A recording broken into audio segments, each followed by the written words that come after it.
हरे कृष्णा हरे रामा दोस्तों आपका स्वागत है आज की एक और नई वीडियो में। और अभी तक हमने देख लिया था कि हम कैसे डाटा को जो मिस हो चुका है उसे हम ड्रॉप कर सकते हैं इस कमांड से, जिसमें हम डाटा फ्रेम का आगे नाम लिखते हैं और डॉट इज़ नल लगा मतलब डॉट ड्रॉप लिखते हैं तो ड्रॉप हो जाता है। उसके बाद हमने ये ढूंढा था कि इज़ नल लिखने से क्या होता है, कि कहाँ पर नल है ये हमें पता चल जाता है। और यहाँ पर तुम देख सकते हैं हमें ट्रू फॉल्स दे देता है ये। इसके बाद हम आगे बढ़े थे तो यहाँ पर हमें मिला था इज़ नल के बाद फील हैंडलिंग मिसिंग डाटा, और इसमें हमने कर लिया था, देखा था कि कैसे हम हैंडल मिसिंग डाटा कर सकते हैं डॉट ड्रॉप एने करके, जिसके कारण हमारा जो डाटा है जो जो हमने देखना देना भूल गए हैं वो अपने आप डिलीट हो जाएगा, ड्रॉप हो जाएगा। जैसे कि यहाँ पर दिया हुआ है कि जब ड्रॉप डॉट एने लिखा हमने तो यहाँ पर ड्रॉप हो गया है।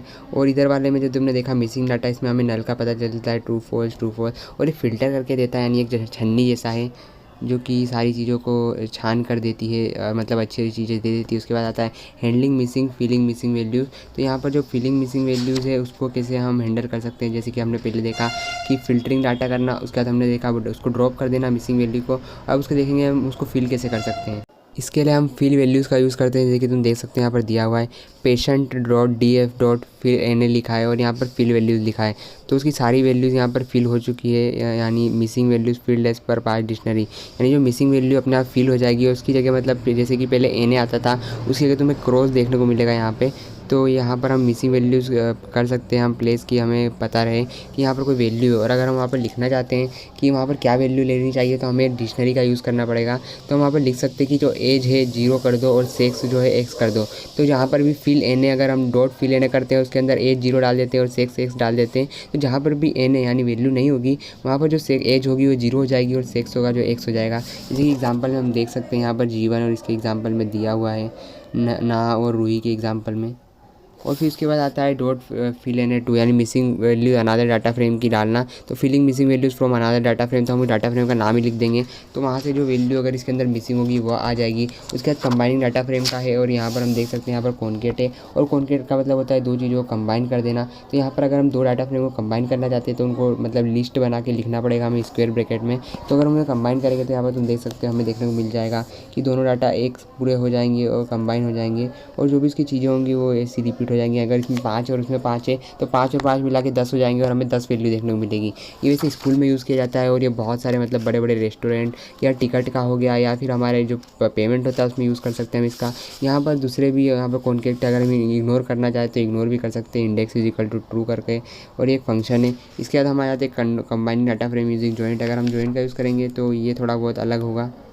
इसका अगर हम यूज़ करते हैं तो अगर हम ज्वाइन करेंगे तो ज्वाइन का मतलब होता है दो चीज़ें ऐसी ज्वाइन होती है, जैसे कि देखो ईश्वर ने हमें बनाया है, हम हमारे माता पिता से जुड़े हैं। तो इसका कारण है कि भगवान श्री कृष्ण ने मुझे मेरे माता पिता ये वाले दिए, तो यहाँ पर हम हमारे बीच एक संबंध है कि मैं उनको कैसे जान सकता हूँ। तो वही जानना यहाँ पर यूज़ होता है, जैसे कि मेरी डेट ऑफ बर्थ उन्हें पता है और उन्हें मुझे मुझे मेरी डेट ऑफ बर्थ पता है। तो मेरा इससे पता लगा सकते हैं कि भैया हमारे बच्चे की डेट बर्थ ये थी और मैं बता सकता हूँ कि मेरी डेट बर्थ ये थी। तो इससे हम सब एक ज्वाइन हो जाएंगे और पूरी फैमिली बन सकती है। तो ये फैमिली को बनाने का एक मतलब आसान तरीका है कि हम गुप्ता या फिर हमारा कोई सरनेम है, जैसे कि मेरा नाम शिवेश गुप्ता है तो हम गुप्ता गुप्ता से पहचान सकते हैं कि हम एक उसमें आ चुके हैं, ज्वाइनिंग में हैं, और यही हमारा जो गुप्ता है ये हमें ज्वाइन करता है। इससे भी इसमें इंडेक्स जो होता है 01 ये ज्वाइन करता है, जैसे कि अगर 5 और 5 होंगे तो एक दूसरे को ज्वाइन करेंगे, 7 और 7 होंगे तो एक दूसरे को ज्वाइन करेंगे। तो ये हमारा ज्वाइन फंक्शन है। अगर हम इसका यूज़ करते हैं तो यही हमें देखने को मिलेगा कि हम रोज़ डाटा फ्रेम या फिर जो हमारी सिमिलर चीज़ें हैं वो सब मिक्स होती रहेंगी, और इसके बहुत सारे एग्जाम्पल यहाँ पर दिए हुए हैं।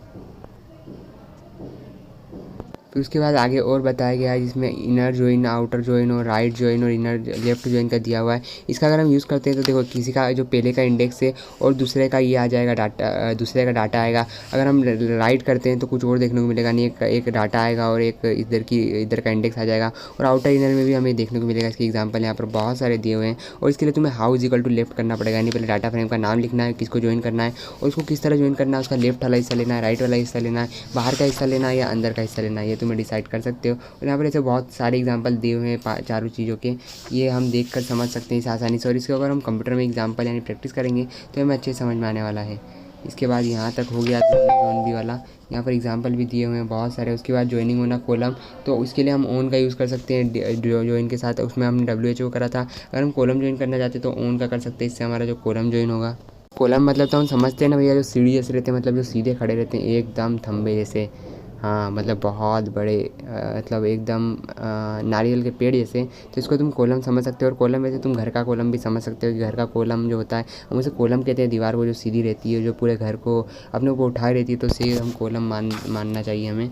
तो यही बहुत आसान तरीका है याद रखने का। उसके बाद कंबाइनिंग डाटा फ्रेम यूजिंग मर्ज। अब हम मर्ज का यूज़ करके इसका कंबाइन कर सकते हैं। देखो उनके साथ हम बहुत सारे सफिक्स भी यूज़ कर सकते हैं, और आर सफिक्स यानी राइट सफिक्स, और एल सफिक्स यानी हमें पीछे क्या लिखना है और आगे क्या लिखना है। सफिक्स का मतलब होता है कि जो चीज़ें आगे लगती हैं, और लेफ़्ट राइट में तुम लगा सकते हो। और लेफ़्ट राइट अभी हमने देखा कि इंडेक्स और इससे आता है डाटा से, और अभी हमने देखा कि हमने इसका हाउ में भी यूज़ करा। तो यहाँ पर यूजिंग मर्ज का यूज़ करके हम दो डाटा फ्रेम को मर्ज कर सकते हैं, और उसमें फील्ड नाम ले सकते हैं कि इसका फील्ड नेम क्या होना चाहिए। दोस्तों इसमें हम मर्ज वाले में हम एग्जांपल 47 देखने वाले हैं कि यहाँ पर दिया हुआ है कि हमने सबसे पहले पांडा को इंपोर्ट कर लिया। उसके बाद हमने एक डिक्लेयर कर दिया वेरिएबल, उसके अंदर डाल दिया कि हमने डाटा फ्रेम को मर्ज करना है ऑर्डर कस्टमर को। और ऑन यानी किसके द्वारा, कस्टमर आईडी। तो ये जो है देखो कस्टमर आईडी 1 2 3 2 आ चुकी है, और इसमें जो भी चीज़ थी ये जो मर्ज हो चुकी है, यानी सब मिल चुकी है। और first name last name email order ID, यानी जो डाटा थे, एक तो ऑर्डर था यानी जिसमें हमने कस्टमर के ऑर्डर लिखे थे, और एक में कस्टमर के नाम लिखे थे हमने कि इसका फर्स्ट नाम ईमेल और ये सब है। तो दोनों मिक्स हो चुके हैं, और कस्टमर आईडी जो है मतलब एक उसको दोनों को मर्ज करने का तरीका था। तो इसका यूज़ करके कंप्यूटर ने बड़ा दिमाग लगाया है। जैसे कि हमारे हम दिमाग लगाते हैं कि हमारे मम्मी पापा क्या होंगे, या कौन से हैं कपड़े पहचान कर, या फिर हम पहचान लेते हैं हमारे दोस्तों को भैया शक्ल से कि मेरा दोस्त भैया छोटा सा था या बड़ा सा था या लंबा सा था। अगर वो भीड़ में भी खड़ा हो तो पहचान लेते हैं। तो उसी तरह ये भी है ओन का सिस्टम। ओन का मतलब होता है खड़ा होना। तो ऐसे ओन का यूज़ इंग्लिश में इसके ऊपर ही होता है कि हम किसी चीज़ के ऊपर जब चीज़ों को बताना चाहते हैं तो ओन का यूज़ करते हैं। अब देखो फंक्शन में ग्रुप बाय का यूज़ है।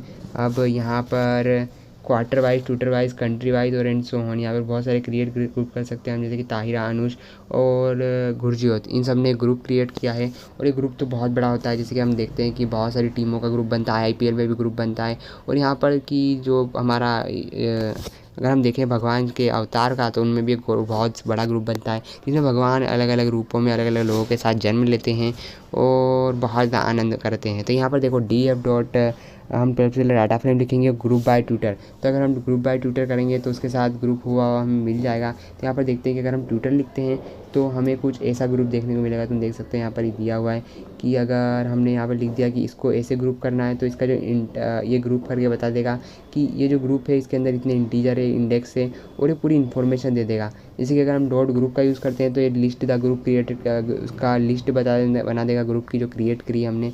उसके बाद अगर हम डॉट गेट ग्रुप करते हैं तो उसके अंदर जो pass list the group created for the past value, यानी हम उसमें वैल्यू पास करेंगे उसकी लिस्ट देगा हमें। उसके बाद हम साइज़ और काउंट करते हैं तो उस ग्रुप का एक साइज़ और काउंट हमें देने वाला है। उसके बाद हेड और सम करते हैं तो उसके जो ऊपर ऊपर के होंगे हिस्से वो देने वाला है।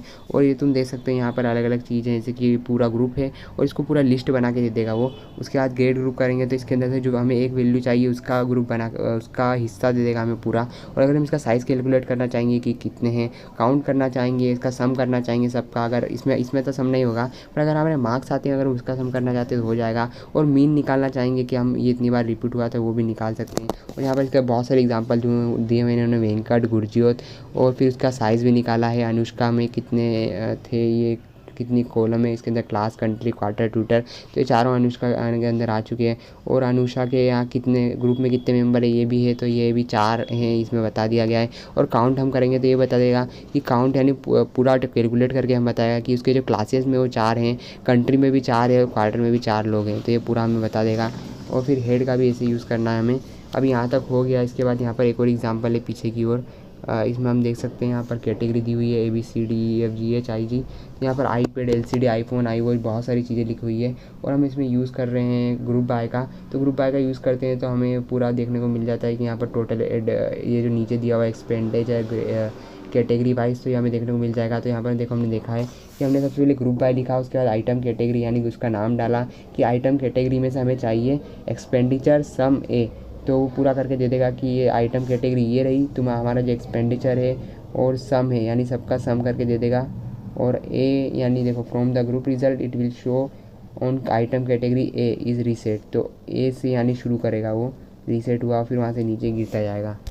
और तुम देख सकते हो ये उसकी तरह ही है जैसे कि हमने देखा था। यहाँ पर सबसे पहले हमें प्रिंट लिखना है, उसके बाद हमें हमारा डाटा फ्रेम का नाम लिखना है, फिर जो फंक्शन है हमारा ग्रुप बाय लिखना है। उसके अंदर अगर हम कोई चीज़ उसका ये जो हमने देखे साथ यहाँ पर देख सकते हो तुम group by, get group, size, count, तो हमने यहाँ पर यूज़ करा है ग्रुप बाय। उसके अंदर हम वैल्यू भी लिख सकते हैं। यहाँ पर तुम देखा कि हम वैल्यू डाल सकते थे। यहाँ पर हमने डाला एक्सपेंडिचर और उसका सम कर दिया, तो जितने भी एक्सपेंडिचर है उन सबका सम होकर आ जाएगा। और जो ए वैल्यू है देखो यहाँ पर जो सबसे पहले ए का हमने लिखा है, तो सबसे पहले ए से शुरू होगा, तो एक जो है कितनी 3 वैल्यू है, इन सबका सम होकर बता दिया है। अगर हम डॉट मीन करेंगे तो ये सबका जो है व्हील यानी तीनों का प्लस होकर डिवाइड 3 से कर देगा, तो हमें देखने को मिल जाएगा जो हमारा आंसर आएगा। उसके बाद हमारा यहाँ पर दिया हुआ है रिवाइज़ करने के लिए, तो हमने सबसे पहले पढ़ा आइटर, रोज़, आइटर, आइटम, कि हम आइटम को कभी क्या कर सकते हैं, मतलब आगे कर सकते हैं या रो को आगे कर सकते हैं। उसके बाद हमने ऐड पढ़ा, प्लस माइनस, उसके बाद नेम वैल्यू, उसके बाद इंडेक्स टाइप डाटा के, फिर ट्रांसपोज करना यानी उसको उल्टा कर देना, डाटा को रो कर देना, रो को डाटा कर देना। उसके बाद उसका बांटना, क्वांटाइल करना, उसके बाद उसके अंदर बहुत सारे फंक्शन अप्लाई करना, फिर टेबल को बनाना, पाइवोट करना, उसके बाद काउंट, सम, मोड, मीडियन, ये मैक्स के सारी चीज़ें पढ़ी हमने। उसके बाद हिस्टोग्राम बनाना, उसके बाद उसके अंदर से जो वैल्यू गायब है उसको फाइंड करना और उस गायब वैल्यू में दूसरी नई वैल्यू डालना, उसके साथ दो चीज़ों को ज्वाइन करना, मर्ज करना और कॉन्केट करना, और उन सभी के फंक्शन। तो दोस्तों आपको वीडियो पसंद आया होगा, और मैं भगवद गीता श्रीमद् भगवत डिस्क्रिप्शन में आपको लिंक दे दूँगा, ये आपको पढ़नी चाहिए। आपका बहुत बहुत धन्यवाद।